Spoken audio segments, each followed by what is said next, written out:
Olá, muito boa noite. São 21 horas e 18 minutos. Estamos aqui na TPA Notícias para mais uma edição do Pontos nos Is. Habitualmente trazemos um assunto atual para ser analisado com o intuito de esclarecermos o que de facto é publicado na televisão pública de Angola em relação aos factos nacionais e internacionais.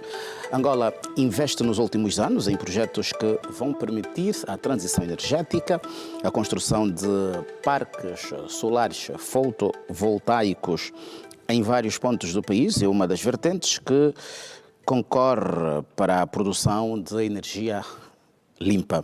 130 projetos estão programados e esta semana foi inaugurado o Parque Solar do Kazombo, na província do Mochico Leste, considerado o maior parque fotovoltaico autônomo da África subsaariana. Entretanto, projetos iguais foram projetados, em alguns deles já em funcionamento, em Benguela, Huambo, Lunda Sul, Bié, entre outras províncias.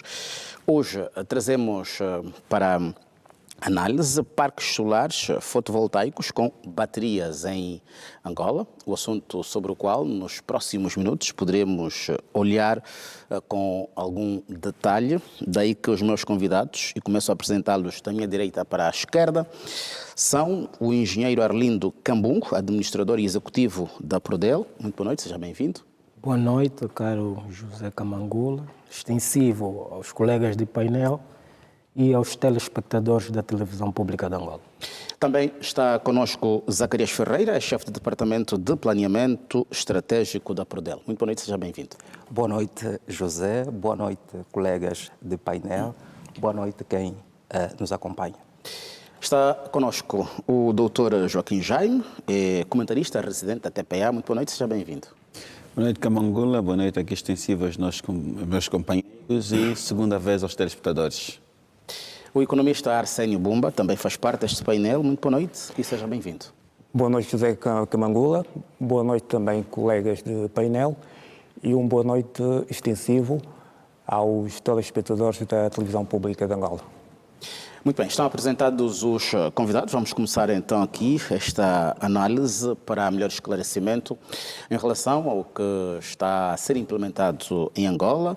De tempo em tempo, somos então confrontados com a inauguração de um ou outro projeto com o objetivo exatamente de produzir energia limpa. Eu começava aqui com o engenheiro Arlindo Cambungo para fazer um enquadramento, uma apresentação deste quadro em relação à construção de parques solares fotovoltaicos em Angola, que é um projeto que já vem de há um tempo, olhando exatamente para a necessidade que se tem de cuidar melhor do meio. Exatamente, José. Como sabemos, Angola ratificou o Acordo de Paris, que em linhas gerais engaja os países a reduzirem as emissões de CO2, e este compromisso foi assumido por Sua Excelência, Presidente da República, João Manuel Gonçalves Lourenço, em 2021, na COP26, Conferência das Nações Unidas para o Clima, em que assumimos o objetivo de garantir o fornecimento de energia elétrica às populações com energia produzida acima dos 70% através de fontes limpas. Portanto, foi com este objetivo que o governo de Angola engajou-se e a sua materialização iniciou em 2022, no segmento solar, em que penetramos em grande magnitude com o segmento fotovoltaico, com a inauguração de 2 parques fotovoltaicos de grande impacto. Estamos a nos referir das centrais fotovoltaicas do Biópio, 180 megawatts pico, e da Baía Farta, 96,7 megawatts. Estas duas centrais fazem parte de um pacote denominado Solar 1, em que incluiu outras centrais, nomeadamente de Lucapa, na Lunda Norte, Saurimo, Lunda Sul, Luena. Este ano inauguramos as centrais do Bailundo e do Cuito.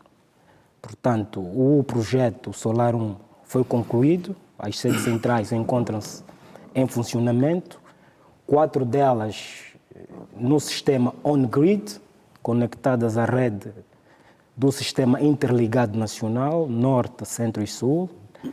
As 4 centrais, Biópio, Baía Farta, Cuito e Bailundo. E as outras 3 estão nos subsistemas das províncias que elencamos há bem pouco tempo. No segmento surgiu o projeto Solar 2, este que de facto traz o grande tema do nosso debate. Este projeto há de eletrificar 60 localidades nas províncias de Malange, Lundas, Norte e Sul, Bié, Mochico e Mochico Leste. É um projeto que comporta 46 sistemas off-grid, ou melhor, fora da rede, e estes 46 sistemas incorporam painéis solares, adicionam baterias para armazenamento de energia, de íons de lítio, e garantirá também a eletrificação dessas localidades onde serão implementados. E os outros 14 projetos têm a ver com interligações em média e baixa tensão.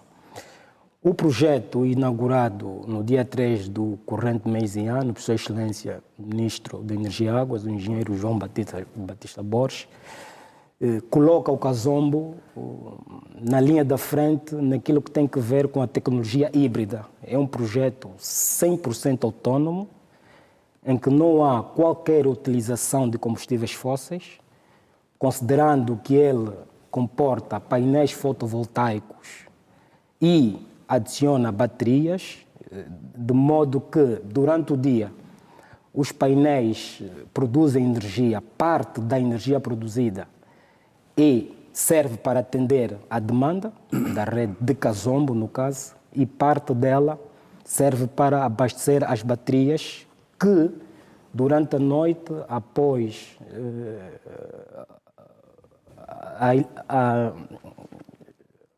não havendo irradiação, as baterias entram para atender à demanda. Portanto, é um projeto de grande magnitude, é o maior projeto da África subsaariana para esta tecnologia e, de facto, permite atender às populações onde estes projetos serão inseridos de forma sustentável, com energia barata, 100% autônoma e, acima de tudo, amiga do ambiente.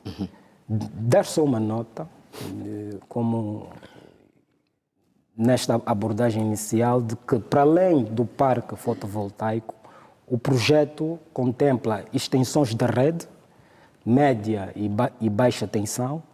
No Kazombo, especificamente, está prevista 15.908 ligações domiciliares, com contadores pré-pagos inteligentes, e de facto, desde o dia 3, foi possível garantir atendimento às escolas, aos hospitais, às micro, pequenas e médias empresas, e de facto este é um dos grandes objetivos, o primeiro que passa pela diversificação da matriz energética, com forte aposta nas energias renováveis, e a segunda, que é levar a energia àquelas zonas recônditas, distantes do sistema interligado, e assim impactar de forma direta no bem-estar das nossas populações. Muito bem. Engenheiro Zacarias Ferreira, estamos a olhar para projetos que alguns deles já em funcionamento, outros projetados para serem construídos. É chefe de uma área de planeamento estratégico. Os prazos têm estado a ser cumpridos, desafios têm estado a ser constatados. Qual tem sido o procedimento que se registra para a construção de um projeto, desde a identificação do local, o levantamento que se faz, a contratação de pessoal e tudo mais? Ok, muito obrigado, José, tanto pela questão que coloca, de facto é bastante pertinente e interessante. Antes mesmo de eu ir diretamente para a resposta, gostaria aqui de trazer, portanto, as linhas de orientação estratégica da Prodel, que, portanto, ao longo deste percurso tem garantido, então, a sustentação. Portanto, a primeira linha é a melhoria da eficiência, portanto, do sistema operacional, a expansão da capacidade de geração, portanto, o apoio da contínua, ou seja, o apoio da Prodel para a contínua diversificação da nossa matriz, o aumento da sustentabilidade financeira da Prodel e também o desenvolvimento do capital humano especializado, porque sabemos que esses projetos são bastante desafiadores, tendo em conta as novas tecnologias, temos que constantemente garantir que os técnicos sejam capacitados para estarem à altura dos desafios. Bom, falando aqui dos desafios do ponto de vista de implementação desses projetos, tem sim verificado, portanto, muitos desafios, mas nada que não se possa resolver com uma boa engenharia de planeamento, não é? Inicialmente é feito todo um processo de levantamento topográfico para avaliar, portanto, a zona de implementação, bem como as questões logísticas.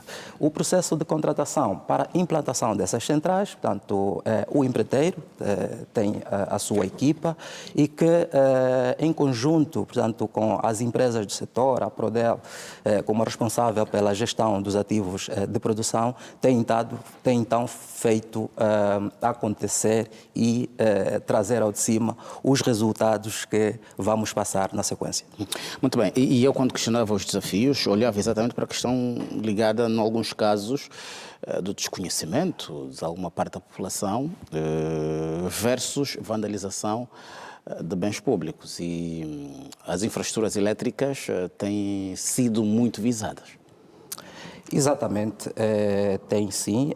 Portanto, do ponto de vista do desconhecimento, é levado a cabo todo um processo de sensibilização em estrita colaboração com as autoridades locais, o mesmo também para as questões de vandalização. Portanto, o trabalho é contínuo, é necessário sensibilizar, portanto, constantemente à população. Aí contamos sempre com o apoio das autoridades competentes. Muito bem. Bem, vou ouvir também aqui Arsénio Bumba, economista, olhando para o lançamento e inauguração de projetos como este, ligados à produção de energia limpa. Economicamente falando, há ganhos, obviamente, mas, entretanto, na sua percepção específica, de que forma é que o país ganha de facto nas vertentes que a energia elétrica pode contribuir para o desenvolvimento de Angola? Obrigado. Bom, o primeiro ganho que nós podemos obter deste processo é que a nossa matriz energética do país, ela tem três fontes. A primeira fonte principal, que é a fonte da energia das barragens, que é a hidroelétrica, que representa aproximadamente 58% a 61% daquilo que é a capacidade de produção para o país. Depois nós temos a outra fonte, que é a central térmica, que representa precisamente 36% daquilo que é a produção de energia elétrica para o país. E o problema está especificamente na produção da energia através da central térmica, porque depende do uso de combustível. Estamos a falar do diesel, e o combustível representa um grande peso para a economia do país. Nós sabemos o custo do combustível. Angola ainda não tem soberania do ponto de vista de produção interna de combustível, temos apenas 35% de autossuficiência, 65% nós temos que importar, isto afeta, consequentemente, a nossa capacidade de reservas internacionais líquidas.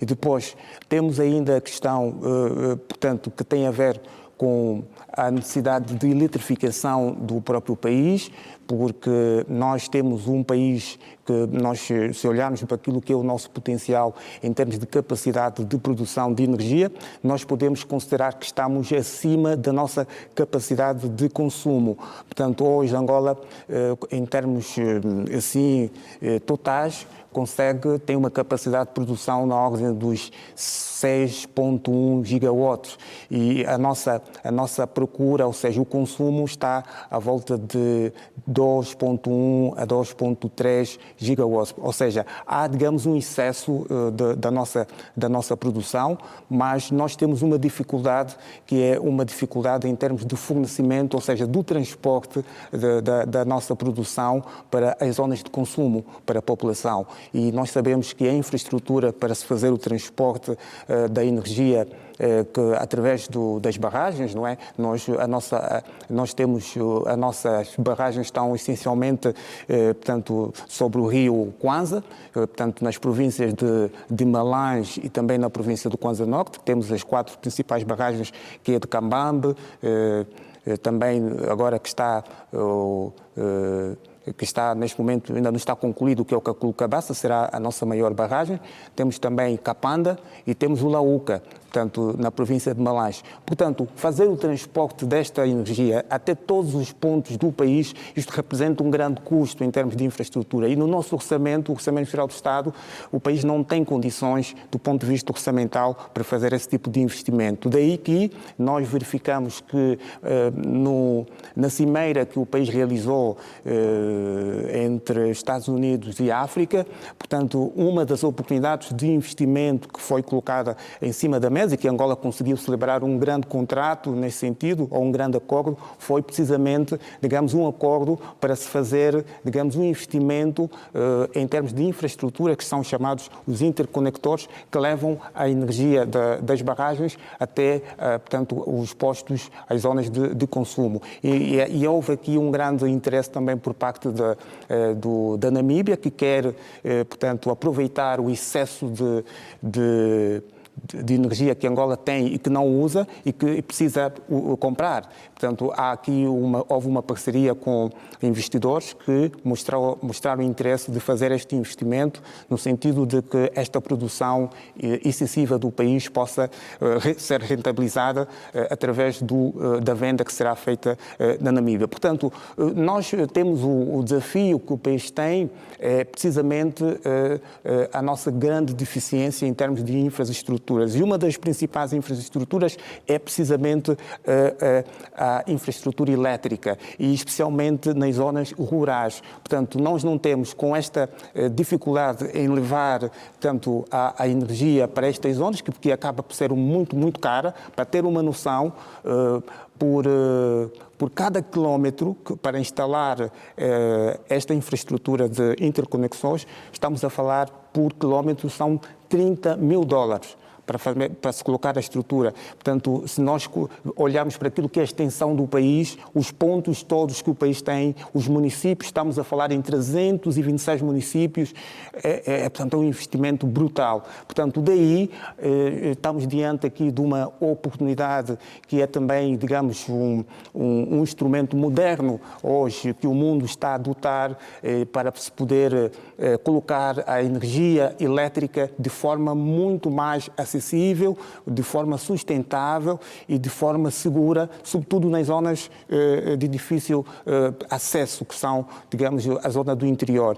Portanto, temos esta oportunidade e temos que reconhecer também aqui que este processo vai implicar para o país também um grande ganho a nível daquilo que são os esforços que hoje a humanidade também que também está a lutar para poder diminuir, que é o excesso do efeito estufa sobre a atmosfera e que o uso de energias como a energia solar acaba por ser, digamos, uma estratégia que visa também levar a humanidade a ter, digamos, um ambiente cada vez mais com menos carbono, que é o grande objetivo. Portanto, em termos globais, digamos, esta estratégia da aposta nas energias renováveis e, sobretudo, a energia solar é uma grande oportunidade para Angola. Angola tem um vasto território que permite a implantação de vários painéis solares, que, por exemplo, na Europa não tem essa oportunidade, porque o território é muito pequeno e precisa-se de uma extensão de terra para meter os parques, os painéis solares. E depois, a outra vantagem é que nós temos um bom clima, temos um sol que durante o ano, se nós olharmos aquilo que é a radiação solar de Angola, está a rondar por volta de 1.800 a 2.300 kilowatts por metros quadrados. Ou seja,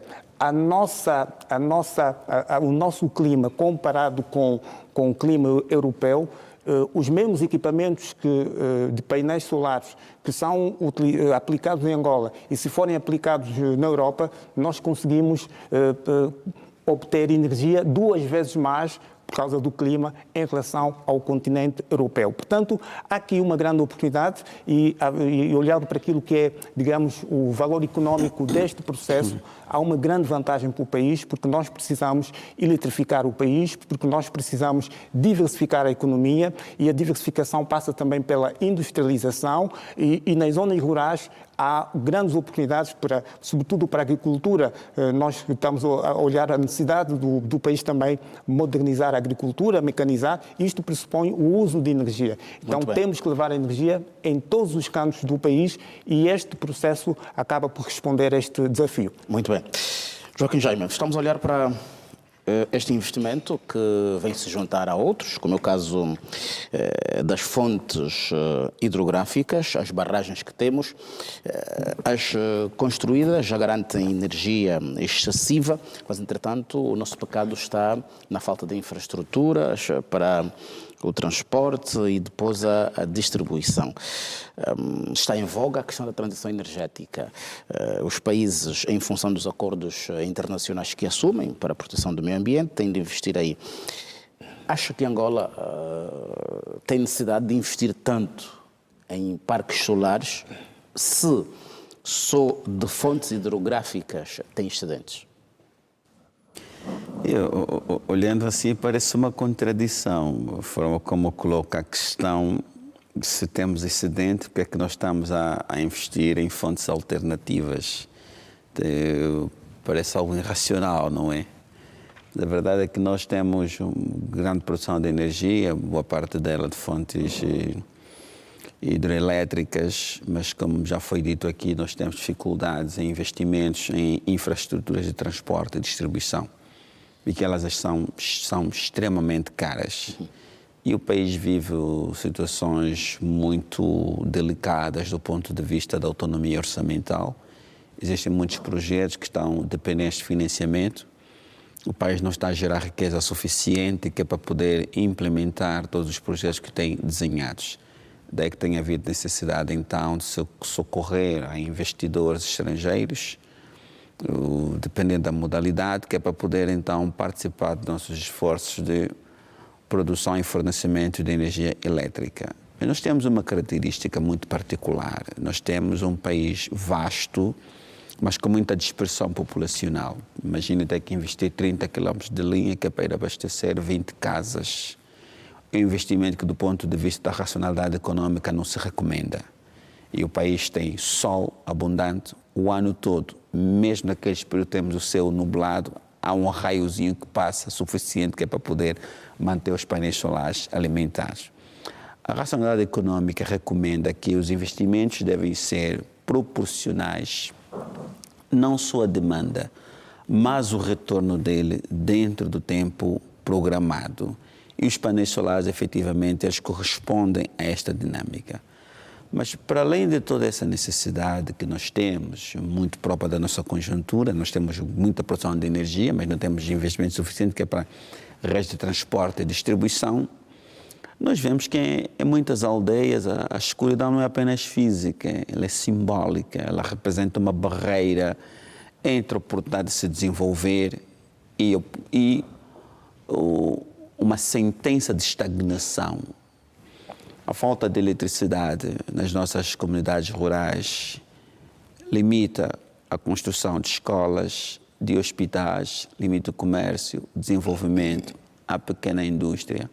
Coloca nossas comunidades à margem do desenvolvimento, do modernismo e perpetuando essas comunidades a escassez e a desigualdade social. Então, para nós, eletricidade, nos termos que está a ser dito, não é apenas uma questão de compromisso ambiental, porque nós ainda não estamos em condições de falar de transição energética. Quem fala em transição energética é quem já está numa situação de plena distribuição, mas de pleno... Sim, é a moda. É a moda. Às vezes a gente quer usar determinadas expressões que estão na moda. Quem fala em transição já está numa situação de plena satisfação. Ele agora quer diversificar ou mudar a sua matriz energética, vai abandonar as fontes, energias fósseis para energias limpas. Não é o nosso caso, não é o caso de nenhum país em África. Em África, o nosso esforço ainda é mesmo autossuficiência energética. E não é por acaso que, no âmbito da Cimeira União Europeia e União Africana, naquele projeto, o projeto Gateway África-Europa, uma das subcomponentes daquele projeto é justamente financiar projetos de produção de energia elétrica, água, o conjunto de infraestruturas de suporte ao desenvolvimento econômico. Então, o continente africano ainda não fala de transição energética. Na Europa já se pode falar em transição energética, nos Estados Unidos também se pode falar em transição energética, mas há países da América Latina que nem podem falar em transição energética porque ainda estão na mesma dificuldade do continente africano e países da Ásia também.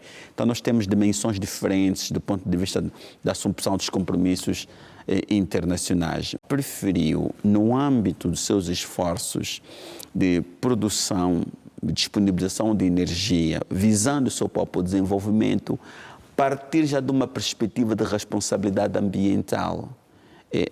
Angola decidiu, do ponto de vista da produção de energia, abster-se do direito de poluir já à partida. Então, vamos poluir de outras formas, mas em relação à energia, nós já estamos aqui a partir de uma perspectiva de responsabilidade ambiental. E não só com os painéis solares. Vimos recentemente a inauguração da fábrica de processamento de gás não associado, que um dos grandes benefícios é permitir a produção de energia limpa por via da queima do gás para produzir energia, passa a redundância. Então, para nós, energia é uma questão de inclusão social, inclusão econômica, justiça social, mas, sobretudo, necessidade de desenvolvimento. A África vive um atraso extraordinário do ponto de vista de desenvolvimento. É o continente menos desenvolvido do mundo, mas, no entanto, é dos mais ricos em potencial energético. Como transformar esse potencial energético em algo concreto que possa se refletir positivamente na vida das pessoas? E essa iniciativa das centrais fotovoltaicas com baterias é uma resposta a esta interrogação. Uma das várias respostas, porque as outras respostas estão no Lauca, estão em Caculucabaça. Nós temos várias formas de responder a este questionamento, mas estamos a atender em função das nossas especificidades. Angola não tem também, neste momento, disponibilidade financeira, como já disse, para poder consumir tudo que tem. Daí que surge um novo capítulo da exportação da energia que nós temos, do ponto de vista da interconexão das infraestruturas elétricas com a vizinha República Democrática do Congo, provavelmente com o Congo-Brazzaville, com a Namíbia e a Zâmbia. Mas falamos na falta de condições para a construção de infraestruturas de transporte. Não, aí já entram as parcerias público-privadas, aí já entram as parcerias interestaduais, porque são programas que já são assumidos no âmbito de uma visão integrada. Por exemplo, a SADC tem um projeto muito próprio, que os Estados comprometeram-se em interligar as suas infraestruturas, estrada, água, eletricidade, telecomunicações. Vimos recentemente, não é tão recente assim, a inauguração do cabo de fibra óptica, nome do corredor do Lubito, de Luanda, de Angola até o Congo Democrático. Então, existem várias agendas. A nossa necessidade interna, que está sendo atendida, e os compromissos assumidos a nível regional.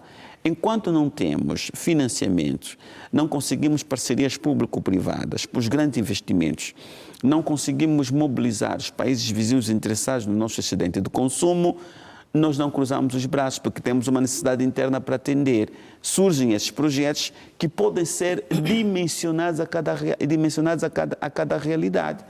Casombo, no âmbito da nova divisão político-administrativa, tem que se alavancar, necessidade de desenvolvimento daquela zona que durante muito tempo ficou à parte do que estava a acontecer nas outras províncias, e porque também tem um grande potencial mineiro, aquela região de Angola. E é necessário levar eletricidade para o consumo doméstico e também pensar em projetos industriais. O Dr. Bumba falava do aproveitamento da energia para a agricultura.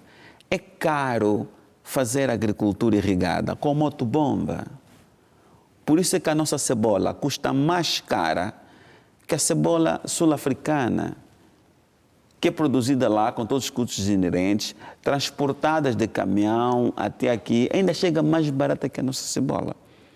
Porque nós estamos com um sistema de produção agrícola extremamente caro. Naqueles casos em que não é enxada, tem até uma motobomba, mas a motobomba é combustível todos os dias, que é diferente de ter uma bomba elétrica com menos custo, porque a eletricidade custa muito mais barato do que o combustível. Também vai significar redução de custos da agricultura, naturalmente ter alimentos mais baratos, acessível a mais pessoas, e com todos os efeitos multiplicadores que nós conhecemos sobre o desenvolvimento humano, saúde e por aí fora, a redução dos custos hospitalares, porque as pessoas estão bem alimentadas, estão em melhores condições de suportar as vicissitudes que as doenças podem trazer. Então, não olhamos só para o painel em si.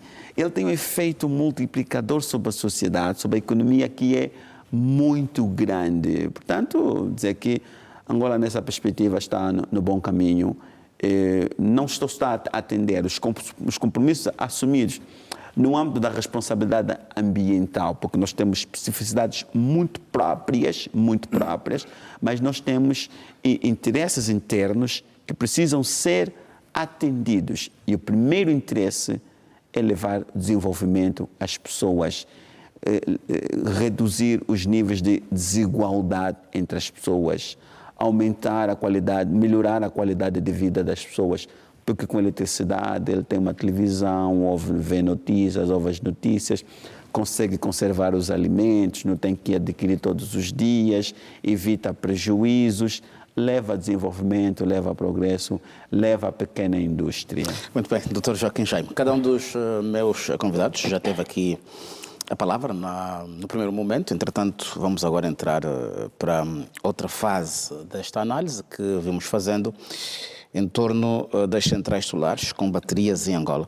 Engenheiro Arlindo, estamos a olhar, e aqui já foi levantada a questão ligada à necessidade de mais infraestruturas para o transporte e distribuição.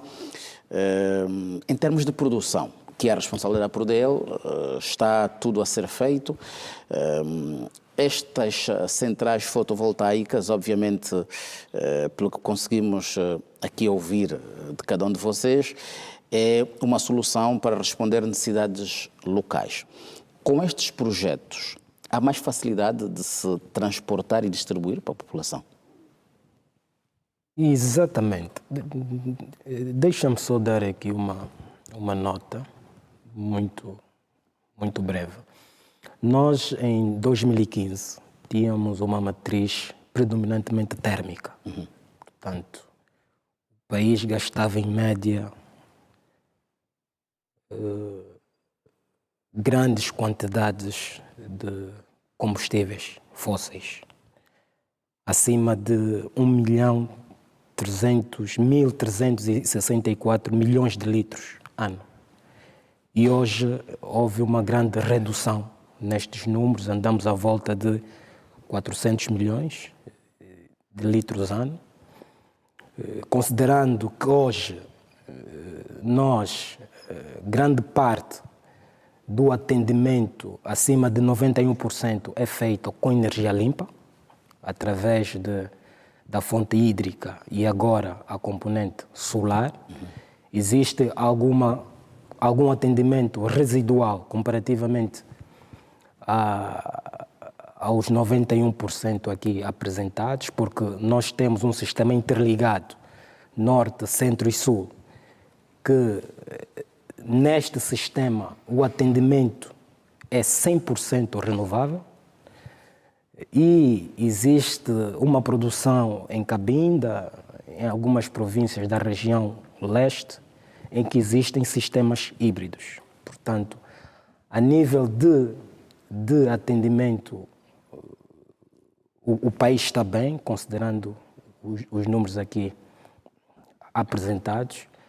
Há uma grande estratégia de melhorar estes números e os projetos aqui elencados no Solar 2, e respondendo já à vossa pergunta, vai permitir atender de forma pragmática e rápida às necessidades destas zonas recônditas que abordamos há bem pouco tempo e todos nesta mesa somos unânimes de que estes projetos off-grid trazem consigo essa mais-valia.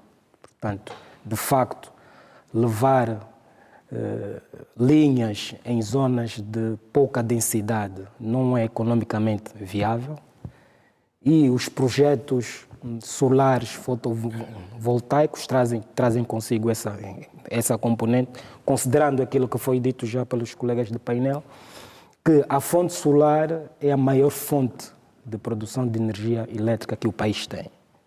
Nós temos um potencial que ronda entre 1.370 a 2.300 kWh por metro quadrado ano.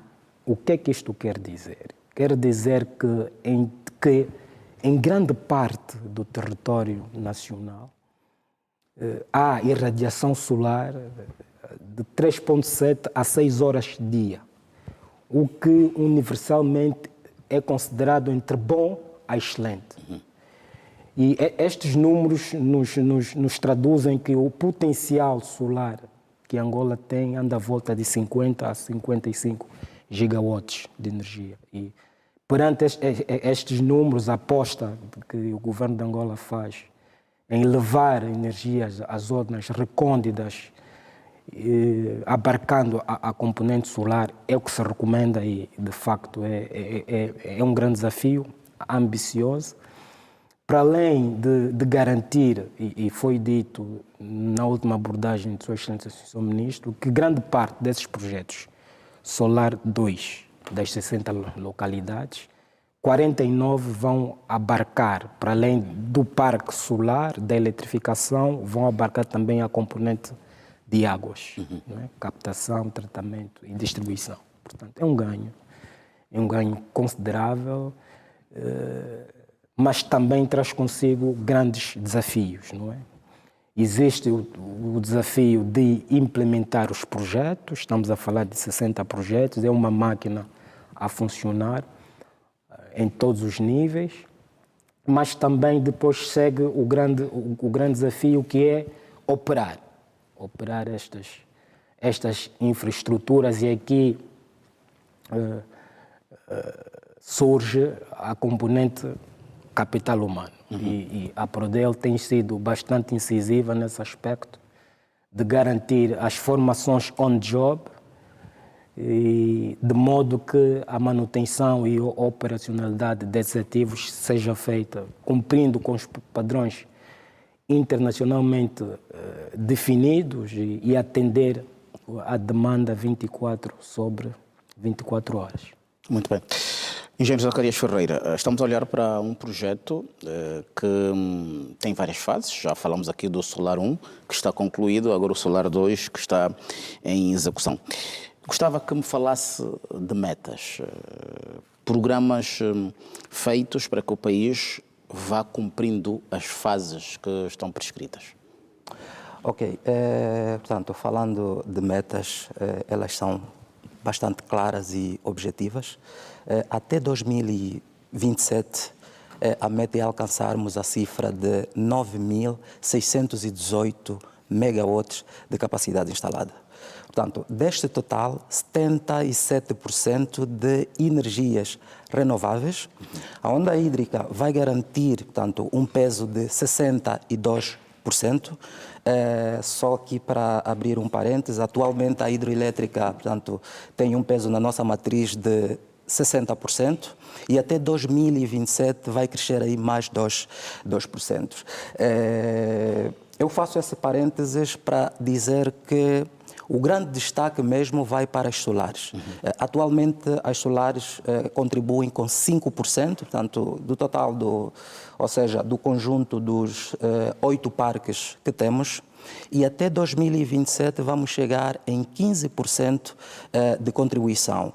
Em termos absolutos, isto significa que teremos cerca de 1.600 megawatts de geração solar injetados na nossa matriz. Portanto, irão concorrer para o alcance destes objetivos grandes projetos estruturantes, sendo que a maior parte deles já estão em curso. Estamos a falar aí no domínio dos parques solares, estamos a falar do projeto solar de Malange, que após a sua conclusão será o maior parque solar com cerca de 400 megawatt pico. O maior do país. Exatamente, o maior do país. É só olharmos um pouco. Em 2005 nós tínhamos, portanto, o Capanda como a maior central, não é? Este parque solar terá aproximadamente a mesma capacidade, portanto, da central hidroelétrica de Malange, portanto, de Capanda, no caso. Vai surgir também um outro parque solar, portanto, no Bengo, propriamente em Catete, com a capacidade de 104 megawatts pico, e na província mais a norte do país, em Cabinda, surgirá um parque fotovoltaico com 90 megawatts de capacidade instalada, e este vai contemplar também um sistema de armazenamento em bateria. No domínio das energias, ou no domínio, portanto, das hidroelétricas, também estão a surgir grandes parques ou grandes centrais hidroelétricas. Estamos a falar de Caculo Cabaça, que terá uma capacidade, após a sua conclusão, de 2.172 megawatts. Será o maior empreendimento hidroelétrico, portanto, aproximadamente 4 vezes Capanda. Vai surgir na região leste um outro parque fotovoltaico ou uma outra central hidroelétrica com a capacidade de 121 megawatts, portanto, é a central hidroelétrica do VUCA.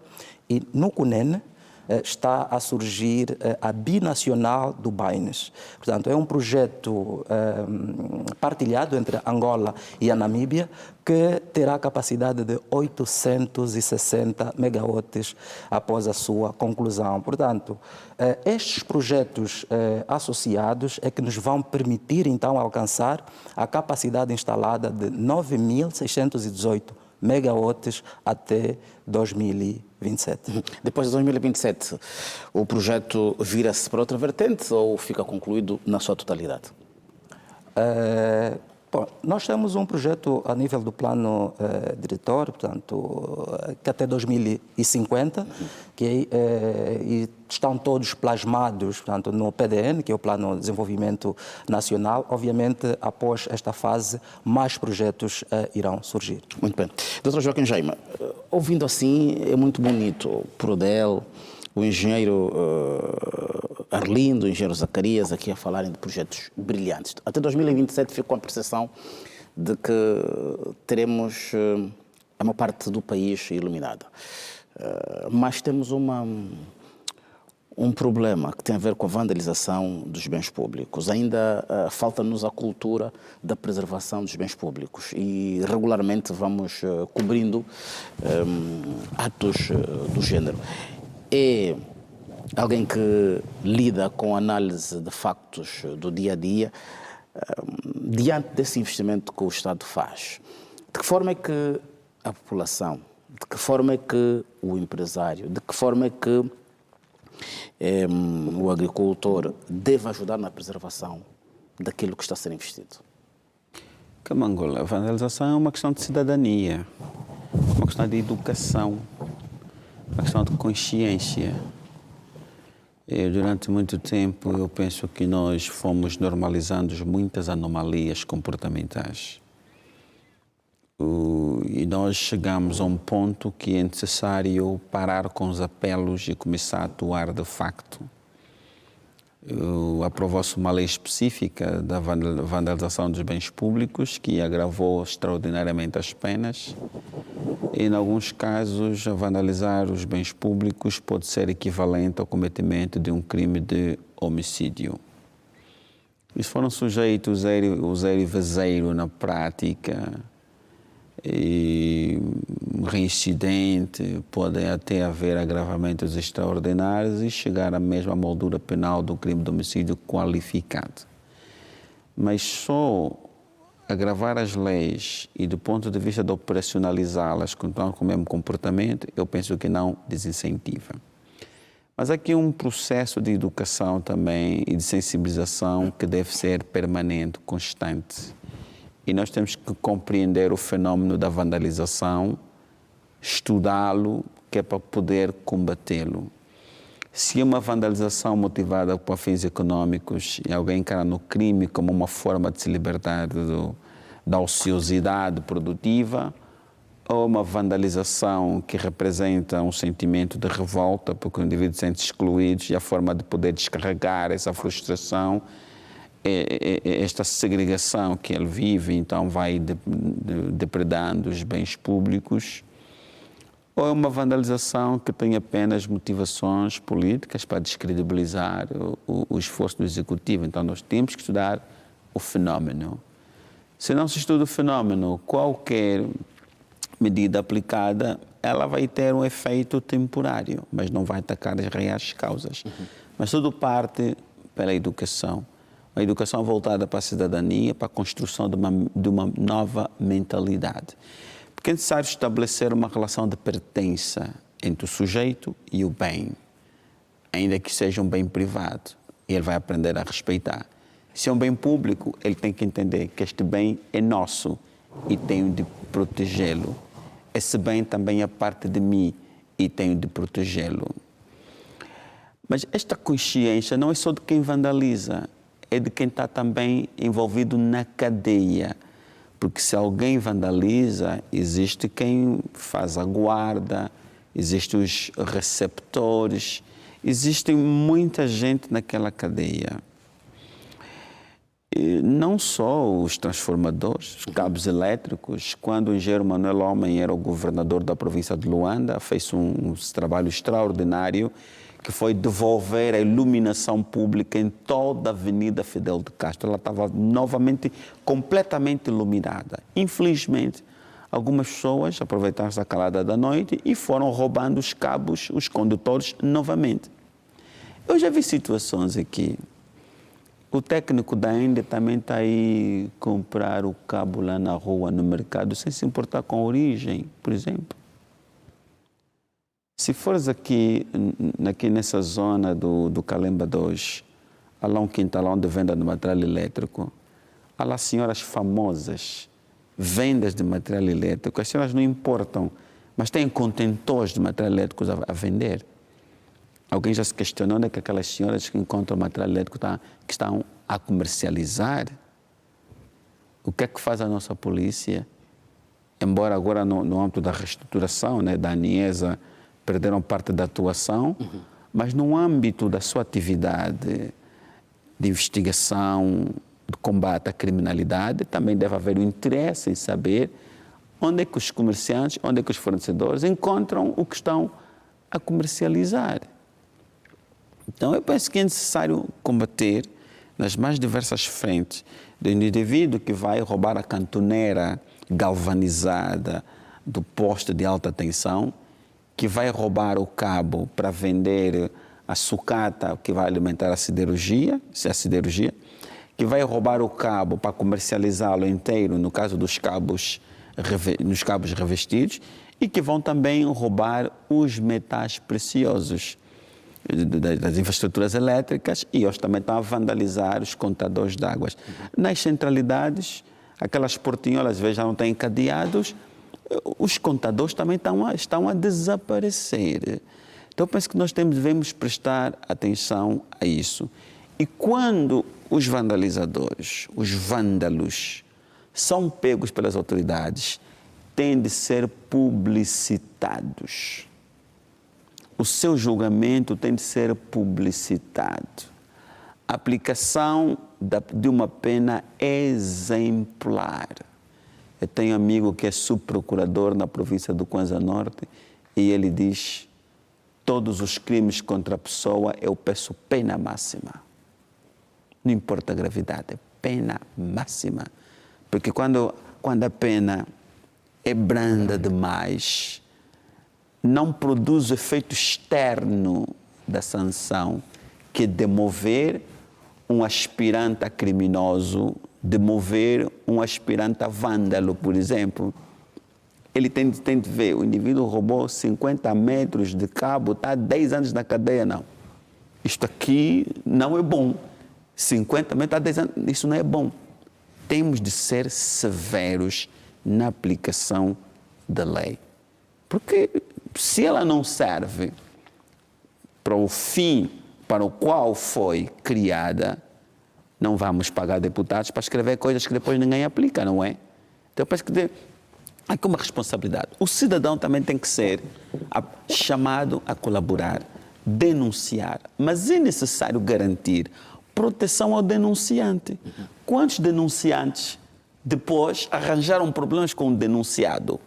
Porque o denunciado é pego, é levado pelas autoridades, a família vai, negocia a sua soltura, no momento em que paga a negociação da soltura, o agente diz: olha, cuidado com o teu vizinho que te queixou. Então nós temos que garantir que os denunciantes sejam protegidos. Mas não é apenas uma garantia legal, de facto, na prática. Também é preciso educar quem está a administrar a justiça sobre essas matérias. Então, eu penso que, quando falamos do vandalismo, que é uma corrupção dos valores. Talvez a expressão corrupção. Como é que nós estamos a punir, de um modo geral, estes comportamentos? Então, se a lei é branda, é simbólica na sua praticidade por via do operador dela, o juiz, né, aquele que tem a palavra no fim de tudo, não demove ninguém. É preciso publicitar estes atos e ir trabalhando sempre, porque o Estado tem o monopólio dos instrumentos de controle das percepções e usar esses instrumentos que ele tem. A imprensa, a escola, o que é que as crianças estão a aprender em termos da cadeia de educação moral e cívica? Estão a aprender o que é naquela disciplina. Será que aquela disciplina ainda atende o atual contexto? Os professores dessa disciplina estão treinados suficientemente bem para poder moldar a sociedade na perspectiva que se pretende? Uma sociedade íntegra, melhor, que respeita. Nós já fomos uma boa sociedade, que respeitava. Mas, de repente, as coisas descarrilaram. Por que é que a gente fez? Sem fugir do tema, porque estamos aqui a falar na dimensão comportamental. Exatamente.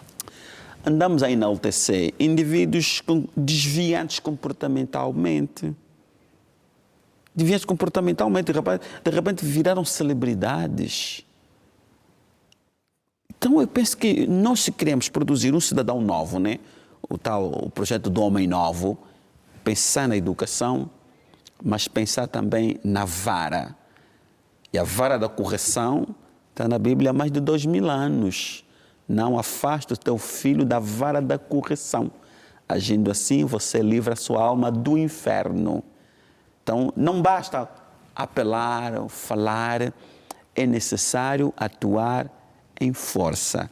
Como o objetivo é demover e procurar a colaboração da sociedade, quem for pego a vandalizar um bem público não deve importar a dimensão econômica do bem, porque é um bem, ainda que vale 20 mil kwanzas, ele representa os interesses de 36 milhões de pessoas e tem de haver a reparação do dano direto ou indireto de 36 milhões de pessoas. Pena máxima com ele. Muito bem. Publicitado. Nós vamos ver que, aos poucos, isso começa a baixar. Porque temos cá o ano passado, estava aqui o engenheiro Inoki representando a IPAU, Sim. e o engenheiro Buca representando a ENDE, e os números que trouxeram sobre prejuízos que o Estado tem com a vandalização dos bens públicos é extraordinário. Exatamente.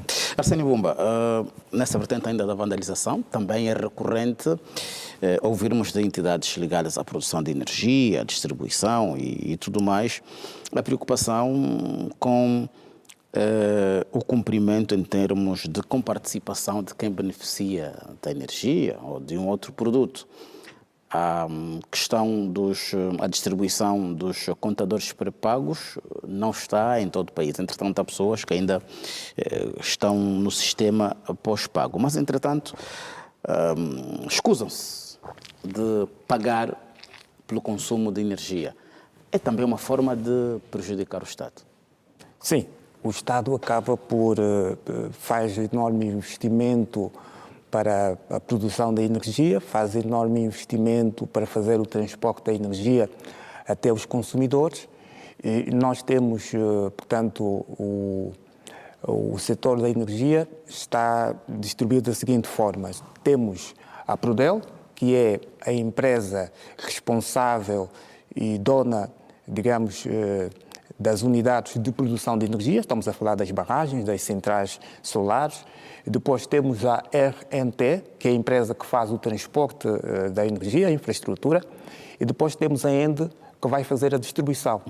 E nós temos um problema que ocorre, para além desta questão que é a falta do pagamento do cidadão, aquilo que tem sido o consumo da energia, porque depois, com esta falta de pagamento, a própria ENDE não consegue captar receitas para poder continuar a fazer um serviço com qualidade e a promover a distribuição para mais pessoas que precisam dos serviços.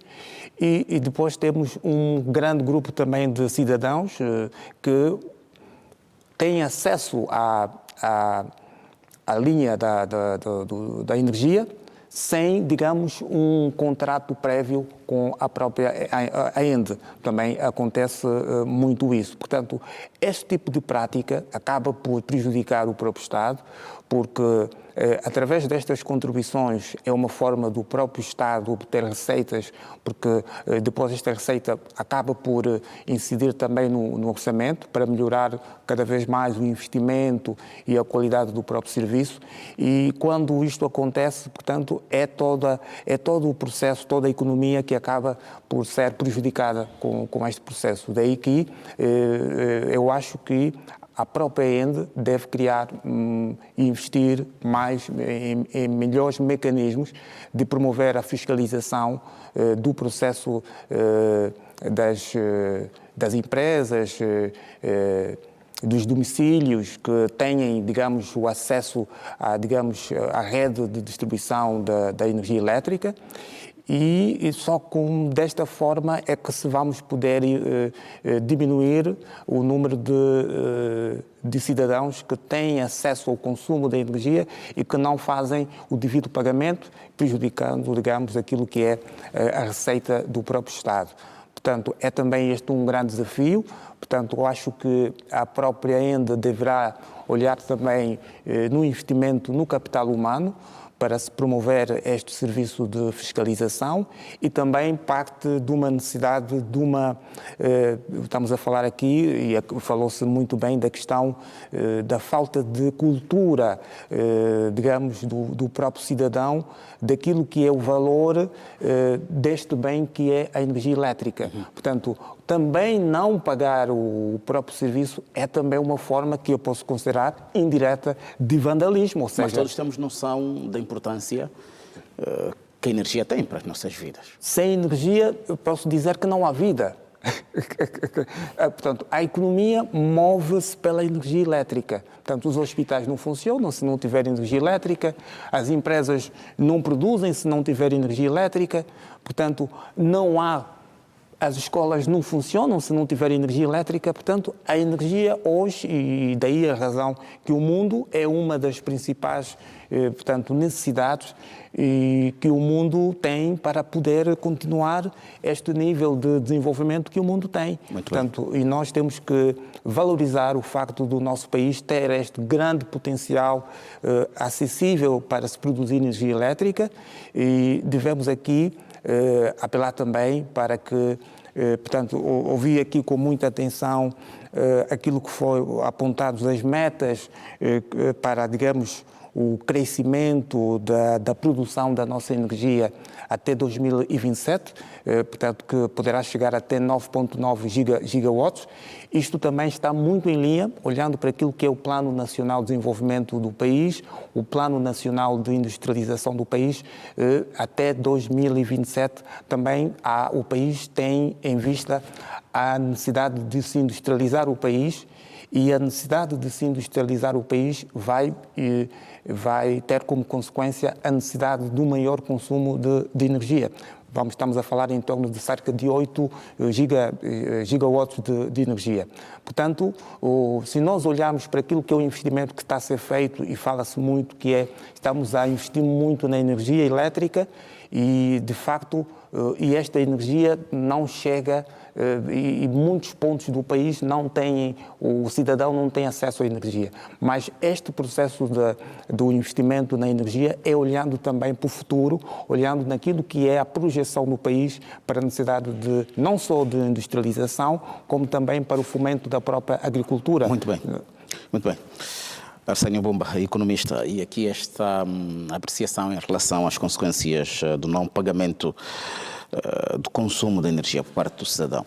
Olhando, administrador Arlindo, olhando para a cadeia, Prodel, RNT, ENDE, cada um com a sua responsabilidade, mas entretanto depois os resultados que advêm da vossa atividade, há aqui uma partilha em termos de bolo, permita-me, em termos do resultado, o rendimento, e cabe à Prodel responder pelas necessidades do país em termos de garantia da quantidade de energia. Ainda nesta vertente das consequências da vandalização, do não pagamento da energia, até que ponto isso afeta o vosso trabalho? Afeta em todos os sentidos, não é? Porque a cadeia funciona com produção, em que existe a Prodel hoje tem mais no seu portfólio, tem mais de 70 centrais, entre hídricas, solares, térmicas e híbridas. Os custos operacionais são bastante elevados. Hoje nós temos uma demanda que ronda os 2.555 megawatts. É uma potência considerável. A nossa carga nos principais centros habitacionais já é considerável, em que se destaca a província de Luanda. A Prodel produz, pois vende esta energia produzida à RNT e que também tem os seus custos operacionais, e de seguida a RNT vende à ENDE, não é? A ENDE tem a missão, essa grande missão, difícil missão, de distribuir e comercializar, não é? E grande parte dos vandalismos que temos estado a assistir são nos segmentos da ENDE e da RNT. Pode haver produção, mas se há vandalismo no transporte e na distribuição, até na comercialização, porque o vandalismo, para além das redes de transporte e distribuição em média e baixa tensão, há vandalismo até em contadores pré-pagos, não é? De facto, os prejuízos são enormes, porque para manter uma máquina que comporta essa cadeia, desde a produção, transporte, distribuição e comercialização, é preciso que haja meios financeiros para garantir a manutenção destes ativos, não é? Nós, conforme dizia, o nosso setor energético já é robusto, estamos acima de 6,2 gigawatts, portanto, há toda a estrutura, desde as centrais de grande porte, estamos a falar das centrais do Médio Kwanza, Kapanda, Lauca, Cambambe, e existem outras centrais, como a central do ciclo combinado de Soio, que é uma central também de grande porte, e as outras que estão nas outras províncias. E temos as linhas de transmissão em 400 kV, 220. Portanto, é uma infraestrutura enorme e a vandalização tem sido um grande handicap para continuar a expandir a nossa rede. O que é que acontece, José? Quando há vandalização, o setor deixa de investir em novos projetos e tem que reparar os danos que a vandalização causa. Isto retarda o nosso desenvolvimento. E nós, de facto, temos estado a sentir e temos apelado grandemente às forças de defesa e segurança, porque, na verdade, é o que foi dito já aqui pelos colegas de painel, é preciso que se crie uma task force para eliminar a vandalização e, de facto, deve haver punição severa para estas ações. Muito bem. Engenheiro Zacarias Ferreira, a boa nova também, mais investimentos, mais empregos. Estaria em condições de nos falar em relação aos postos de emprego criados com a construção dessas centrais fotovoltaicas, ainda que de forma genérica, e a perspectiva até 2027? Exatamente. Portanto, estes projetos trazem consigo, portanto, esta grande vantagem, não é? Dizer que no âmbito da empregabilidade dá-se prioridade, portanto, à mão de obra local. Falando aqui dos números do ponto de vista da empregabilidade destes projetos, não poderia falar de forma com exatidão, não é? Porque são vários projetos, estamos agora no oitavo projeto, mas a verdade é que tem sido muito abrangente, muita gente tem sido empregada por esses projetos. Muito bem. Há pouco o administrador Arlindo falava na garantia de formação do pessoal e nós temos, e também falava na garantia de condições para manutenção. Nós temos essa questão também, não só no setor da energia, de termos infraestruturas muito bem concebidas e depois a sua manutenção estar aquém do esperado.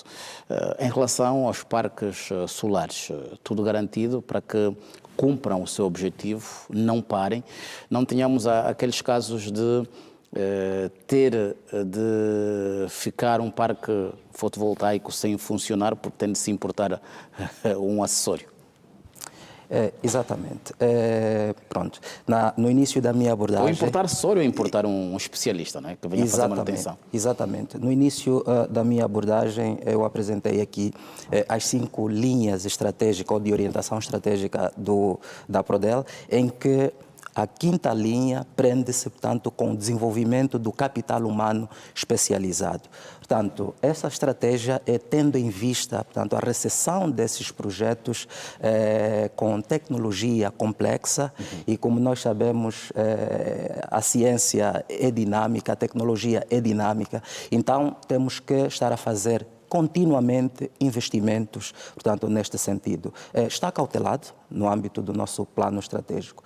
Do ponto de vista de sobressalentes, obviamente que a nível do nosso país ainda não se produz, portanto, tanto equipamento de alta tecnologia e nós temos, portanto, que contar mesmo com a importação, portanto, destes sobressalentes. O mesmo também vai acontecer com os especialistas, que são tecnologia que, mesmo nesses países, também são consideradas ainda tecnologias novas.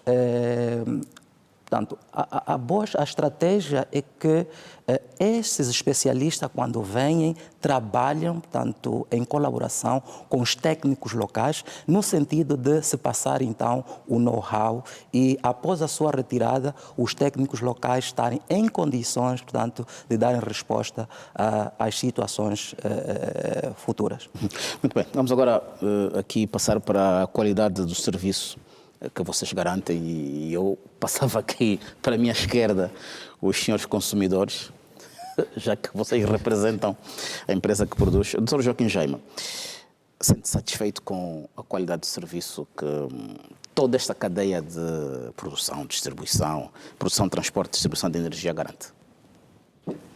Embora eles representam o subsetor, né, elétrico, pronto, uma relação de consumo a nossa é com a ENDE, o subsetor da energia, para ser sincero, foi o que mais melhorou em Angola.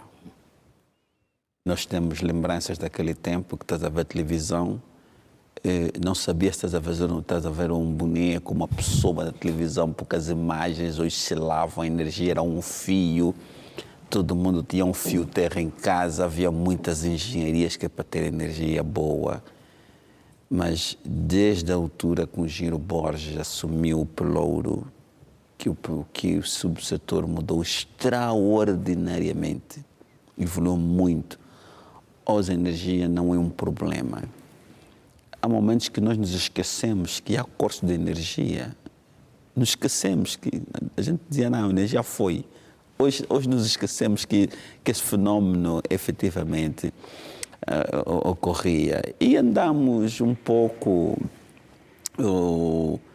por algumas províncias do nosso país, encontramos até aldeias iluminadas. Aldeias iluminadas. De fato, pode-se criticar muita coisa, mas o subsetor da energia melhorou extraordinariamente desde o momento que o engenheiro Borges assumiu essas funções. Ele é naturalmente um engenheiro de campo, um engenheiro de botas, não é alguém que saiu da faculdade por via de alguma simpatia política virou ministro. Ele era mesmo um engenheiro de alicate na mão e ele sabe muito bem das coisas, não? E, portanto, isso fez toda a diferença no subsetor. É alguém que tem formação na área, vive aquilo porque era a vida dele como engenheiro a vida dele, que teve a felicidade de evoluir para ministro, e os investimentos de facto estão a ser feitos no setor de energias justificam-se. Temos que nos recordar que em 2014 a AIA havia feito um inquérito que naquela altura 1/4 das indústrias em Angola funcionava integralmente a gerador. Era inviável falar em competitividade. Exatamente. Ter uma fábrica a gerador é inviável falar em competitividade. Parte do nosso programa de industrialização tem sido postergado por falta de disponibilidade de energia. Hoje o país tem energia. E nós ouvimos aqui ser anunciado um conjunto de projetos que vão aumentar a capacidade até 9 gigawatts, não é, de energia até 2027. E era bom que os outros departamentos ministeriais que compõem a economia angolana acompanhassem a mesma dinâmica. A Prodel está a apresentar aqui projetos de investimento e produção de energia. será que quem está a pensar em indústria também está a desenhar os parques industriais justamente acoplado aos centros de produção de energia? Quem está a pensar a agricultura mecanizada também está a pensar em investimentos no setor da agricultura, onde estão a ser feitos os investimentos em termos de energia?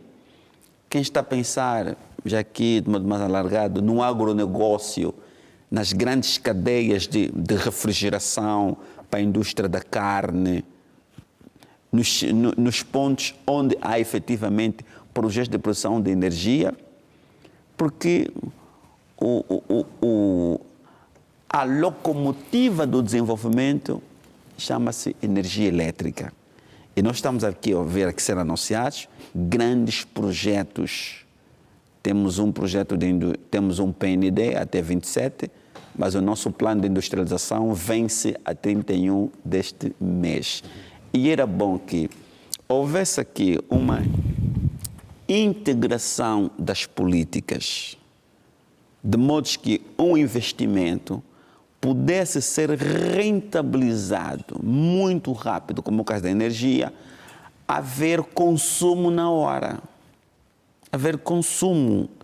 Porque se a Prodeu faz os investimentos, depois não vai lá parar a indústria, não vão lá parar os grandes consumos, não vão lá parar os grandes aglomerados populacionais. Temos ociosidade em termos de capacidade por falta de consumo. A Prodeu, a RNT nesse caso, não vai fazer investimentos conforme deve ser se não tiver consumo. Ali os eixos estratégicos que foram ditos aqui, um dos eixos é da sustentabilidade. A sustentabilidade tem a componente financeira. É necessário que aquilo que se está a produzir é consumido e quem consome paga. Mas nós temos, para além de que muita gente não paga energia, porque é mais fácil dar 2.000 kwanzas ao técnico da ENDE que vai lá fazer o corte e ele fecha os olhos para o corte, recebe 2.000 kwanzas sem consciência de que o que ele está a fazer prejudica a empresa e pode até colocar em risco o salário dele ou a permanência dele na empresa. Mas também tem consumidores que se insurgem contra os técnicos. Sim, chegam mesmo a agredir. Não, quando você já recebeu dinheiro 10, 15 vezes, perde o respeito por você. E o dia que for lá cortar, já ninguém te respeita. Porque se desde o primeiro dia que você foi lá fazer o corte, meu amigo, não pagou, tem 3 faturas em atraso, assim, vamos cortar, vamos levar o cabo. Até que 2.000, guarde para ti. Ou então pega esses 2.000, faz um adiantamento para amortar a tua dívida. O respeito é o outro. Ou apresentar uma queixa, né? Sim, o respeito é o outro. Mas se o técnico hoje recebe aqui, mas recebe aí, nós temos visto isso. Por isso, a instalação dos contadores pré-pago é uma grande medida que se está a pensar. Acaba com esses vícios, com essas corrupções que podem acontecer, acaba também com os consumidores que não têm consciência de sustentabilidade, porque é preciso pagar aquilo que se consome. Mas também você não tem chatice com ninguém. A energia acabou, vai pagar a tua energia. Se você não pagar, faz um adiantamento. Quando aquilo acabar, acabou, está na escuridão. E nós vemos que isso aqui é uma questão de consciência, às vezes nas centralidades. O indivíduo não paga renda resolúvel, não paga água, consome água do jardim, só paga energia porque não tem como fazer um gato naquele contador. Porque se não tivesse possibilidade de fazer um gato naquele contador, ele não pagará energia, não pagará energia também. Mas temos que ter essa consciência. Porque se é um investimento feito, o investimento tem que ter um retorno. Quando a componente da sustentabilidade é prejudicada, o que é que acontece? O Estado tem que transferir subsídios para as empresas. As empresas que têm capacidade de viver dos seus próprios rendimentos deixam de ter essa capacidade, têm que viver dos nossos impostos. Por isso é que vivemos aí no Orçamento Geral do Estado, há sempre uma fatia de subsídios operacionais para as empresas, quando nós só devíamos ver subsídios a preços, porque a energia é sempre intervencionada, porque senão ninguém teria energia, se fosse que é para pagar o custo real. Aí vamos sempre ali subsídios operacionais. Por quê? Porque as pessoas não pagam. Noutros casos, é uma pequena indústria, mas, no entanto, fez o contrato como se fosse uma residência. E não se corrige isso. Eu penso que há muito trabalho também para fazer. nessa perspectiva, não é? Porque as empresas não podem continuar a somar prejuízos, porque quem analisa os relatórios de conta das empresas públicas e não tem esta sensibilidade de ir aos meandros, vai apenas ler aqueles artigos críticos que as empresas públicas são deficitárias, não funcionam, tem que acabar, tem que privatizar. Não. Há essa sensibilidade também. Exatamente. E, sobretudo, no subsetor elétrico, no subsetor das águas, muita gente não paga aquilo que consome e não são apenas consumidores domésticos, até empresas furtam-se a pagar, falsificam os contadores, não querem pagar o real consumo da água e da energia. Mais uma vez, tem que haver rigorosidade na aplicação das regras, porque se continuarmos muito apelativos, conforme se diz, muito soft, o país atingiu um ponto de normalização das anomalias que é mesmo necessário um chicote à mão para resolver os problemas. Muito bem. Arsénio Bumba, o seu ponto de vista em relação à qualidade do serviço que o setor da energia presta? Bom, se nós olharmos para aquilo para as zonas urbanas, nós verificamos que há um fornecimento estável da energia elétrica, isto também em função do grande investimento que foi feito em termos de infraestrutura para levar a energia elétrica nos grandes centros urbanos. Deste ponto de vista, portanto, e nós olhamos também para o preço que é praticado, as tarifas da ENDE, eu considero acessível, se nós compararmos com a média de preço dos países aqui da região. Portanto, mas se nós olharmos para aquilo que é o interior do país, portanto, há um grande déficit. Portanto, há muitas zonas que não têm ainda energia elétrica. Portanto, e aí a razão do investimento que é necessário ser feito de outras formas alternativas de levar a energia de forma muito mais acessível, que é, digamos, os painéis solares, que é as centrais solares. Portanto, claro que devemos continuar a encontrar estas outras alternativas para podermos eletrificar o país, porque o processo da eletrificação do país é fundamental numa altura que nós precisamos acelerar o processo da diversificação da economia. Não vamos conseguir promover a diversificação da economia se não tivermos a energia em todos os pontos do nosso país. E, portanto, aqui temos que abraçar digamos, o grande investimento e a grande visão estratégica também do Executivo naquilo que é o investimento no setor da energia. E, em especial, digamos, também estamos a ver aqui um grande exercício no sentido de alterar a matriz, ou seja, nós temos, um consumo, um uso também das centrais térmicas que ronda os 36%. Portanto, este investimento na energia solar e também, portanto, no projeto do ciclo combinado de sonho visa exatamente alterar este quadro. Portanto, vai permitir que o país tenha, no médio e longo prazo, portanto, um sistema de energia muito mais estável, não só nas zonas urbanas, mas como também no interior do país, com um custo muito mais acessível, e isto vai permitir, portanto, que o país consiga atingir o grande objetivo, que é desenvolver o país, diversificar a economia e promover, especialmente, digamos, o emprego para melhorar as condições de vida da população. Muito bem. Administrador Arlindo, fala-se na entrada de privados no setor da energia. A produção de energia é um dos mercados a considerar? Sim, sim. Bastante. Esta foi a principal razão da alteração da nova lei da eletricidade. É para permitir a entrada do setor privado, e a nova lei salvaguardou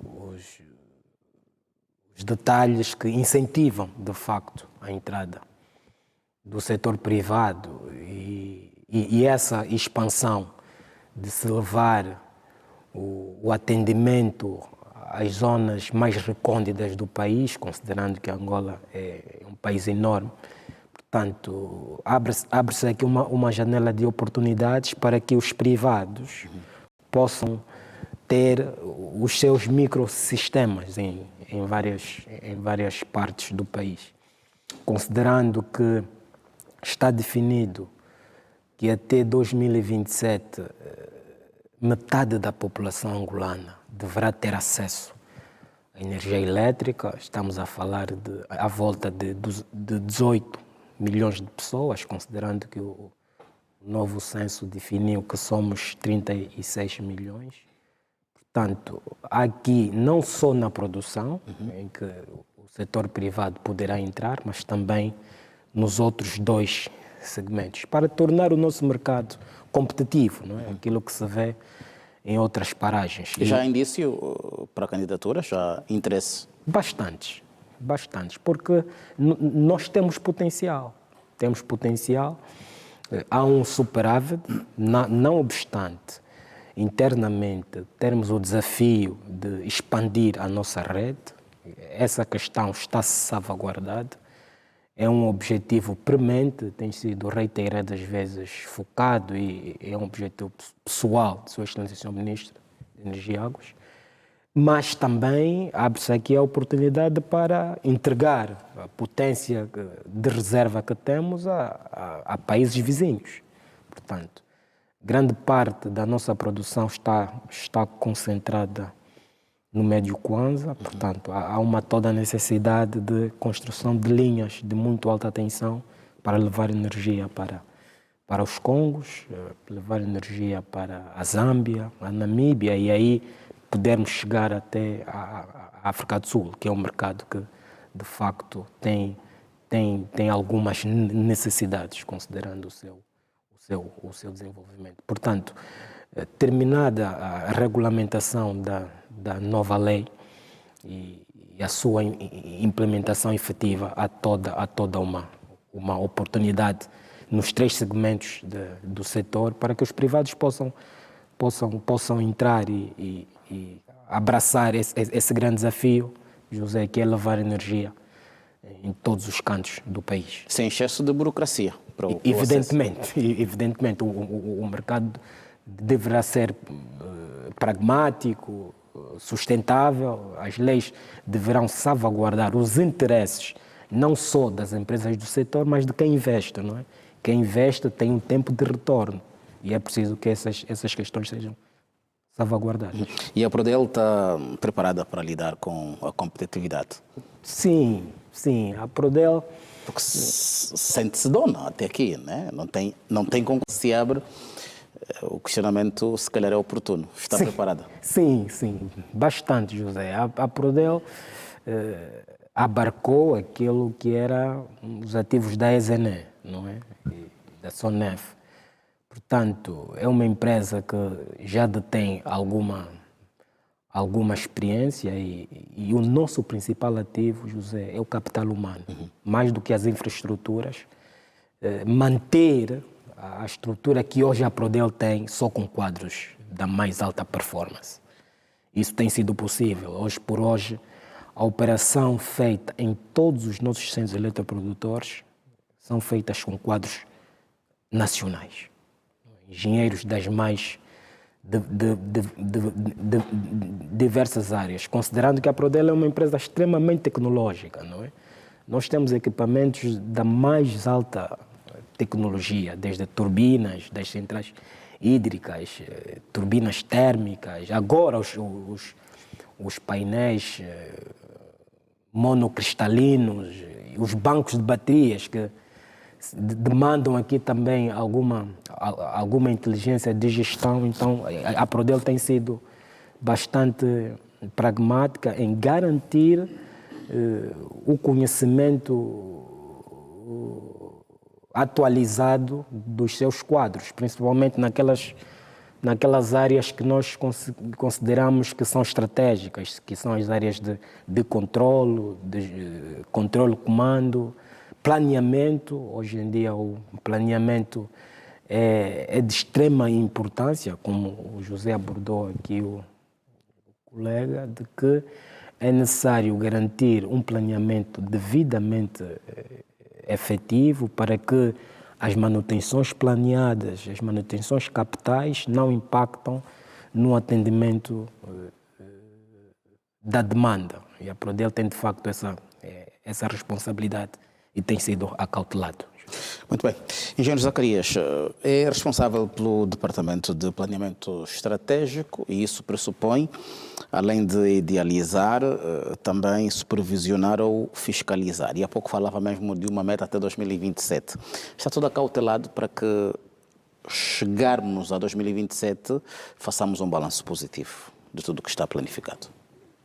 Está, José. Tanto é que até 2027 temos a meta de alcançar tanto a capacidade instalada de 9.618, mas também temos a meta de garantir uma matriz bastante renovável, portanto estamos a falar aí ambientalmente sustentável.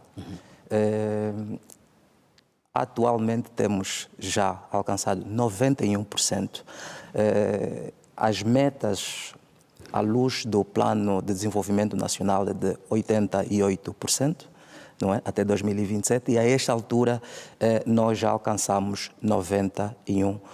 Então, o progresso indica que vamos sim chegar em 2027 com essas metas. Importa aqui dizer que, ainda tendo em conta a meta de 90%, ou seja, o indicador de 91% do total de consumo de energia a nível da matriz, ou seja, a nível nacional, ser de fontes renováveis, nós tivemos o privilégio de ganhar o prémio descarbonização, portanto, dos países produtores de energia da CPLP ainda este ano. Portanto, os resultados são visíveis não só a nível nacional, mas também a nível internacional. Ainda assim, os esforços estão cada vez mais direcionados, tal como o senhor administrador disse, o nosso foco é a formação contínua, a capacitação contínua dos nossos técnicos para que não comprometamos, então, o alcance destas metas. Há pouco questionava aqui o doutor Joaquim Jaime e Arsenio Bumba sobre a qualidade do serviço que o setor da energia garante. E eu gostava de ouvir a vossa opinião, senhor administrador. Está satisfeito com a qualidade do produto que põe à disposição da RNT e da ENDE? José, sim, mas é necessário melhorar sempre, não é? Portanto, na gestão recomenda-se a redução de custos operacionais, isso tem sido feito, maximizar as formações dos nossos técnicos, garantir a realização das manutenções capitais em tempo útil, garantir um estoque mínimo para que não impacte na produção de energia, maximizar o desempenho dos gestores, não é? Porque de facto são eles que a nível tático garantem que as áreas operacionais podem realizar as suas tarefas com brio. O José há de compreender que a Prodel tem a difícil missão de garantir a produção de energia. Então,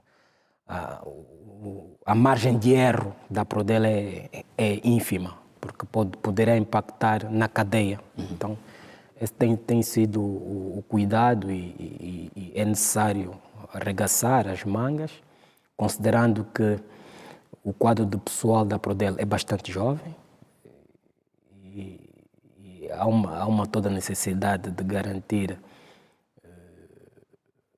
a visão e a estratégia, incutir aos trabalhadores a visão e a estratégia. Quantos trabalhadores tem a Prodel? A Prodel anda à volta de 2.700 trabalhadores, desde operadores, manutentores, que são de facto aqueles que garantem o nosso objeto social, que é produzir energia, não só produzir, mas com eficiência e qualidade, que hoje, ouvimos o doutor já, que hoje demanda.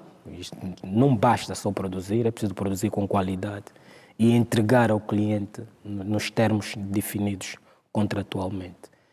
Então, independentemente de estarmos satisfeitos com o produto que tem sido entregue, mas é necessário manter o foco, manter a disciplina, considerando as responsabilidades que a Prodel tem. Muito bem. Bem, vamos já aqui caminhar para o fim destes pontos nos is. Eu deixava para os doutores Joaquim Jaime e Arsénio Bomba as considerações e depois voltava aqui para a Prodel, para eventual rebate em relação a um ou outro aspecto. Doutor Arsénio Bomba, para fim de conversa, que aspectos é que eventualmente gostava de deixar aqui patentes que não foram questionados? Bom, o aspecto que eu gostaria de aproveitar aqui de dizer é que, para além de toda esta oportunidade que o país tem para poder avançar com as centrais fotovoltaicas, para promover a eletrificação do país e olhando também para aquilo que será a capacidade que Angola vai ter em termos de, até 2027, em termos de uma produção, capacidade de produção até 9,9 gigawatts, vamos considerar que teremos também uma maior capacidade de excedente para podermos exportar portanto, esta energia. E se nós exportarmos esta energia, Angola pode também captar receitas com este processo, se tivermos em consideração que 1 gigawatt que Angola pode exportar para a região, Angola poderá obter uma faturação que pode ajudar o nosso Orçamento Geral do Estado à volta de 250 milhões de dólares, até mesmo chegando até 1.000 milhões de dólares. Portanto, há aqui uma oportunidade também para o país poder diversificar a sua economia neste investimento que está a fazer com muita firmeza no setor da energia, para além de resolver o problema da eletrificação do país, poderá ser uma forma também alternativa de Angola poder obter receitas, divisas, para ajudar no crescimento da nossa economia. Muito bem. Dr. Joaquim Jaime. O país tem muitos desafios. Precisa retirar boa parte da sua juventude da ociosidade em que se encontra e tem os desafios do desenvolvimento. Retirar a juventude da ociosidade, precisamos investir em setores que são intensivos em trabalho. Uma agricultura mecanizada, quer seja familiar ou comercial, e um desenvolvimento industrial considerável. E tudo isso fica dependente de acesso confiável à energia elétrica, a custos baixos, ambientalmente sustentável. E isto só é possível com os investimentos que estão sendo feitos no subsetor de produção de energia e, sobretudo, nessa nova estratégia de construir infraestruturas de produção e distribuição ajustadas a cada realidade. Portanto, investir na eletricidade, investir no desenvolvimento, investir na industrialização, investir na soberania do país. Portanto, eu apelo que os investimentos devem continuar e ficamos aqui satisfeitos. Ouvimos aqui nessa conversa de hora e meia que o subsetor está bem entregue. Há uma visão, sabe-se o que se quer e como chegar-se àquilo que se quer. Muito bem. Zacarias Ferreira, para fim de conversa. Eu acredito que durante essa hora e meia conseguimos então ter um debate aqui bastante produtivo e trazer ao de cima aquilo que é a visão, portanto, do setor elétrico e em particular da Prodel. Portanto, como técnico de planeamento, só me resta dizer, a nossa missão mesmo é planear, executar e entregar um produto final com qualidade. Administrador Arlindo Cambungo, considerações? Sim, José, nós, voltando ao nosso tema, o projeto 60 localidades vai permitir atender 1 milhão de habitantes, No global, se serão instalados 256 megawatts pico de painéis fotovoltaicos nas 46 localidades, com sistemas off-grid. Em armazenamento de bateria serão instaladas 595 megawatts-hora de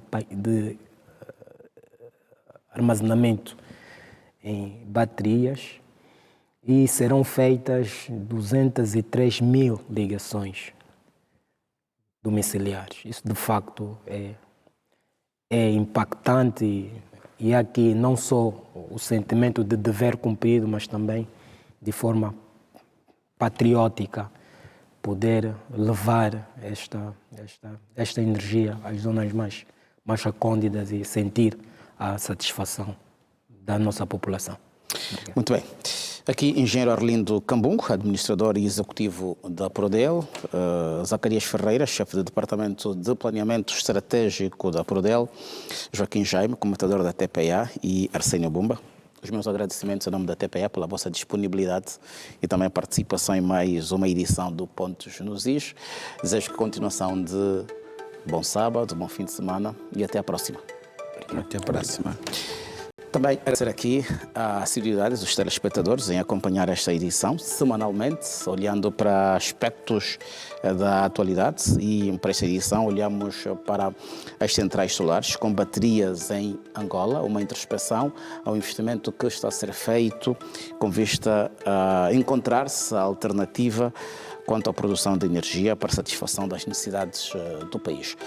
Despeço-me, até a próxima.